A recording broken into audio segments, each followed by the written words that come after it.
जैसे कि यहाँ पे दे रखा है 4 की घात 3/2, तो यहाँ पे दे रखा है 27 की घात 2/3, 216 की घात 4/3। इसको सोल्व कैसे किया जाता है? देखिए, सबसे पहले क्या करना है, तो यहाँ पे ये दे रखा है बेस, इसको क्या बोलते हैं? बेस। इसको तोड़ लेना है। मतलब जो 4 है, 4 को अगर मैं यहाँ पे लिखूं तो 4 को लिख सकता हूँ 2 गुणा 2। 4 को 2 गुणा 2 लिख सकता हूँ, 2 दूनी 4, तो 2 गुणा 2 लिख देंगे। तो उसके बाद इसको मैं ऐसे भी लिख सकता हूँ, क्योंकि 2 गुणा 2 को 2 की घात 2। घात का मतलब यही तो होता है कि 2 बार वो संख्या 2 बार आई है, तो इसको मैं लिख सकता हूँ 2 की घात 2। ठीक है, इसको बेस को मैंने तोड़ लिया है, ऐसे आपको तोड़ लेना। उसके बाद क्या करना है, जो यहाँ पे लिखा हुआ है घात, उसको ऐसे यहाँ पे उतार लेंगे। जब घात के ऊपर घात होती है, घात के ऊपर घात होती है तो उसका क्या हो जाता है? गुणा हो जाता है। घात के ऊपर जब घात होती है तो उसका गुणा हो जाता है। यहाँ पे हो जाएगा 2 गुणा 3/2। यहाँ तक समझ में आ गया? यदि घात के ऊपर घात होती है तो उसका गुणा हो जाता है। सबसे पहले बेस को तोड़ लिया, 4 को 2 गुणा 2 लिख दिया, और उसको हम लिख सकते हैं 2 की घात 2। 2 की घात का जो मतलब होता है वो 4 ही होता है। फिर इसको घात में लिखा, घात का और घात का गुणा हो जाता है। गुणा करने के बाद हम इसको गुणा करेंगे तो ये 2 2 से कट जाएगा, 2 2 से कट जाएगा, तो यहाँ पे बचेगा 2 की घात 3। मतलब 2 गुणा 2 गुणा 2 गुणा 2, 2 3 बार। घात का मतलब यही तो होता है, जिसके ऊपर घात होती है उस संख्या उतनी ही बार गुणा होता है, उसका उतनी बार उसका मल्टीप्लिकेशन होता है। तो इसका जो आंसर आएगा वो आएगा 8। 2 दूनी 4, 4 दूनी 8। इस तरह से हम इसको सोल्व कर सकते हैं।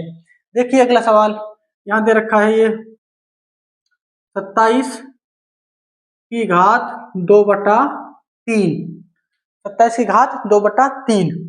अब इसको भी, जो इसका बेस है, बेस मतलब ये, इसको भी इस तरह अपन तोड़ लेंगे जो घात के रूप में हम उसको व्यक्त कर सकें। जैसे कि यहाँ पे अगर अपन को नहीं पता तो तोड़ना कैसे है, तो उसके लिए एक तरीका है।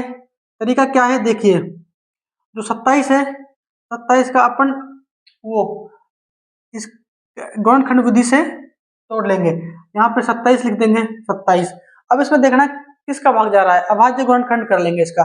2 का भाग नहीं जाएगा 27 में, फिर 3 का देखेंगे, 3 का जाएगा। कितनी बार जाएगा? 9 बार। फिर इसमें 3 का जाएगा, कितनी बार जाएगा? 3 बार। तो 3 में 3 का जाएगा, कितनी बार जाएगा? 1 बार। तो मतलब जो 27 है उसके अपन ने खंड किए, खंड कितने निकल गया? 3 गुणा 3 गुणा 3। अपन को इससे पता लग गया कि जो 27 है हम उसको 3 गुणा 3 गुणा 3 के रूप में भी लिख सकते हैं। तो मैं 27 को यहाँ लिख सकता हूँ 27 3 गुणा 3 गुणा 3। ठीक है, 3 गुणा 3 गुणा 3, क्योंकि अपन ने यहाँ से निकल के आया 3 तिया 9, 9 तिया 27 होते हैं। और इसको लिख सकते हैं अपन 3 की घात 3, इसको लिख सकते हैं 3 की घात 3। अब आगे देखिए, 27 को क्या लिख सकते हैं? 27 को लिख सकते हैं 3 की घात 3। अब आगे घात लगी हुई है, उसको सोल्व कर लेंगे। ये कितना बन गया? 3 की घात 3 घात 2/3। ठीक है, अब घात घात का गुणा घात से हो गया। तो घात के ऊपर घात होते है तो उसका गुणा हो जाता है, तो यहाँ पे जाएगा 3 की घात 3 गुणा 2/3। ठीक है, अब ये गुणा में हो गया तो ये कट जाएगा, तो यहाँ क्या बचेगा? 3 की घात 2, मतलब 3 गुणा 3। घात का मतलब यही तो होता है, जितनी जिस संख्या पर घात है उसको इतनी बार ही उनको मल्टीप्लाई करना है। तो जो इसका आंसर निकल आएगा वो आएगा 9। ठीक है, इस तरह से आप ऐसे सोल्व कर सकते हो। जो घात का जो नियम होता है ये होता है कि घात के ऊपर घात है तो उसका गुणा हो जाता है, और अगर भिन्न के रूप में आपको घात दे रखी है तो सबसे पहले उसका जो बेस है उसको तोड़ लेना है, फिर उसमें वो कट जाएगा। ऐसा ही सवाल आता है जो आसानी से कट जाता है। इस तरह से आप ऐसे सवालों को आसानी से कर सकते हो। अब देखिए एक सवाल ये है, इसको भी देखते हैं। देखिए, जैसे कि यहाँ पे लिखा हुआ है 216 की घात 4/3। ठीक है, सबसे पहले मैंने आपको क्या बताया? सबसे पहले जो बेस है उसको खंडों में तोड़ लेना है। खंड कैसे? अभाज्य गुणनखंड करने। उसको खंडों में तोड़ने के लिए क्या करना है? ये वाला डायग्राम बनाना है और इसमें लिखना है 216। इसको खंडों में तोड़ लेना है। तो अब सबसे पहले 2 का भाग देंगे, 2 का नहीं जाएगा, 3 का, फिर 5 का, फिर 7 का। अभाज्य संख्याओं का भाग देना होता है। 2 का भाग देंगे, 2 कैसे जा सकता है क्योंकि लास्ट में सम संख्या है। तो 2 एकम 2, तो यहाँ पे आ जाएगा 2 एकम 2, 0 और 8, भाग टूट के 0। 2 का भाग देंगे तो कितना आएगा 108। उसके बाद फिर 2 का भाग देंगे 5 4, फिर 2 का भाग देंगे, जब तक 2 का भाग जाएगा 2 का ही देंगे, कितना जाएगा 27, तो 1 का आधा 2, वो 27 हो जाएगा। अभी 27 आ गया, अब 27 में 2 का भाग नहीं जाएगा तो क्या करेंगे 3 का देंगे। 3 का जा सकता है, हाँ जा सकता है। 3 का भाग देंगे तो कितना जाएगा 9, फिर इसमें 3 का देंगे तो कितना जाएगा 3, और फिर 3 का देंगे तो 1। ये भाग अपन को तब तक देना होता है तब तक यहाँ पे 1 नहीं आ जाता। तो अभी निकल के क्या आया, ये आ गया 2 गुणा 2 गुणा 2 गुणा 3 गुणा 3 गुणा 3।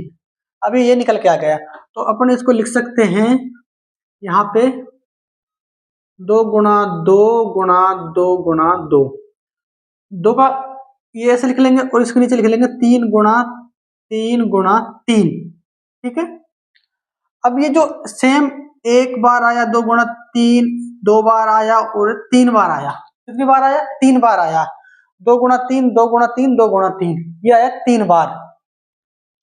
तो हम इसको ऐसे लिख सकते हैं 2 गुणा 3 एक बार, 2 गुणा 3 2 बार, 2 गुणा 3 3 बार, ऐसे लिख सकते हैं इसको। जब ऐसे लिख सकते हैं तो घात का मतलब यही होता है जितनी बार कोई संख्या लिखी जाती है उतनी बार उस पर घात लगती है। तो ये 2 गुणा 3 2 गुणा 3 2 गुणा 3 3 बार है, तो इसको मैं यहाँ पे लिख सकता हूँ 2 गुणा 3 की घात 3, क्योंकि ये जो सेम 3 बार तो है। घात का मतलब यही होता है कोई भी संख्या वो कितनी बार है उतनी बार उस पर घात लग जाती है। तो 2 गुणा 3 की घात 3 लिख सकता हूँ, और मैं इसको लिख सकता हूँ 6 की घात 3 भी लिख सकता हूँ, क्योंकि इनका दोनों का गुणा हो जाएगा। ठीक है, 2 की घात क्या इनका गुणा हो जाएगा। अब देखिए, अब यहाँ पे क्या निकल के आया, निकल के आया 6 की घात 3। तो अब इसको आगे सोल्व करेंगे उससे 6 की घात 3 और घात 4/3 दे रखिए। उसके बाद देखिए, अब घात जो गुणा में घात के ऊपर घात होती है तो वो क्या हो जाती है, वो गुणा हो जाता है उसका 4/3।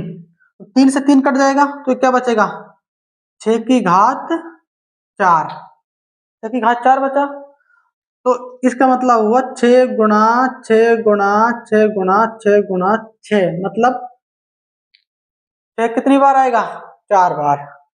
इसको अपन ऐसे भी लिख सकते हैं और ऐसे भी लिख सकते हैं। ये क्या हो गया, ये 16 हो गया। ठीक है, इसको गुणा कर लीजिए, 36 36 के 6 बार हो जाएगा उत्तर। इस तरह से आप ऐसे सवालों को आसानी से कर सकते हो। उम्मीद करता हूँ कि आपको हमारी ये क्लास पसंद आई होगी। अगर पसंद आई तो लाइक शेयर सब्सक्राइब करना ना भूलें। धन्यवाद।